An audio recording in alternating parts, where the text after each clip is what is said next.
mapupunta tayo doon sa inaasam ni Pastor Apollo Sikibuloy na first world country.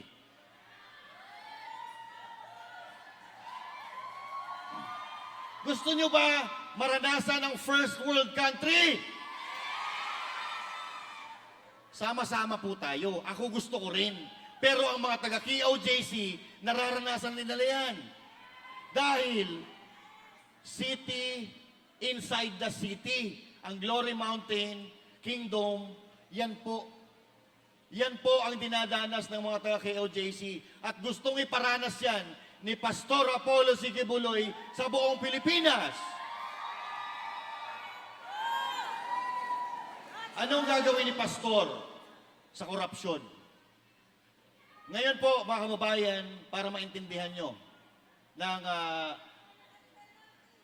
ang ano po ngayon sa mga budget ng Pilipinas, yung Executive Resolution number 10, which is, ano po yun? Executive Resolution number 10. Executive Resolution number 10. Wala nakakaalam, Liquidation by certification. Yan.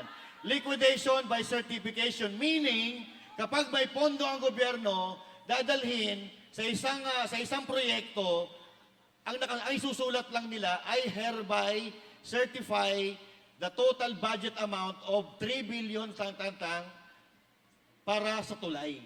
Pero, hindi siya naka-itemize. Buong amount po yun nakalagay doon sa tulay. Paano natin malalaman kung mapupunta pa talaga yon doon sa tulay?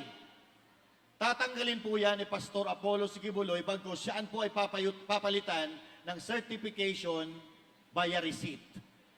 Ibig sabihin, lahat po ng pera na gagastusin ng mga politiko ay may resibo dapat. Gusto niyo po ba yon?